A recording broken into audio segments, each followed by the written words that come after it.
In 2003, Colonel Paul Hughes served as director of the Strategic Policy Office in the Office of Reconstruction and Humanitarian Assistance. In that capacity, he was charged with leading efforts to rebuild the Iraqi army. He is one of the principal critics of U.S. efforts in Iraq in the new documentary, No End in Sight. Here's a look.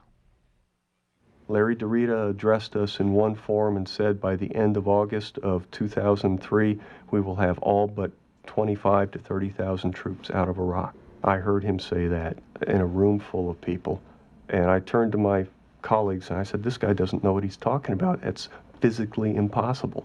The State Department's Future of Iraq project, a 13-volume study on post-war Iraq, was ignored by the Pentagon. There was an awful lot of thinking at State Department. There are board feet of volumes on how we should do this. But almost none of this was integrated into the Pentagon's thinking. Colonel Hughes is now retired from the Army and is a senior official at the U.S. Institute of Peace. He joins us tonight from Washington. Colonel Hughes, nice to have you on the program, sir. My pleasure. Let me start with the obvious question, at least for me, given the title of this documentary, No End in Sight. Is that still accurate, still apropos? I think that it is apropos, not just for the issues of how long the troops stay in Iraq, but more broadly about what this has done to America in terms of its credibility around the world and its ability to react or shape its foreign policy.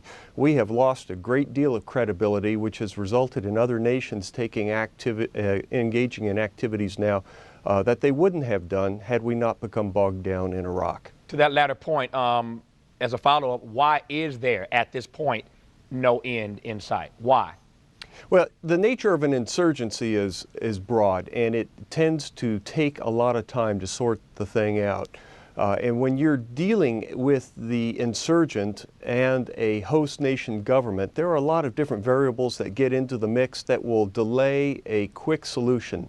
And we as Americans favor quick solutions. We don't like protracted wars. But most insurgencies, as history has shown, will take between 9 to 13 years to end. Take me back to 2003. Tell me what you were doing in Iraq and how you got there. Well, actually in 2002 was when I began all of this at my job at the Institute for National Strategic Studies. I was tasked to put together a conference on post-Saddam Iraq and what that would mean in terms of humanitarian crises, governance, and security.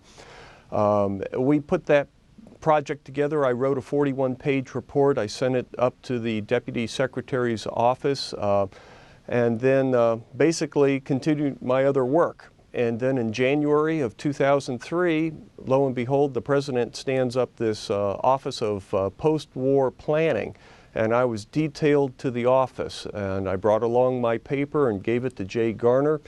He looked at that and said, this will be our model for what we've got to do. But at the Pentagon, we wound up working in old offices with no equipment, no desks, no computers, and daily we had new people joining our team, and we really didn't know what to do with them or where we were going to put them, and they arrived with little warning. In the case of the team from the Department of State, they arrived and they stayed for 4 days before they were fired and sent back to the Department of State.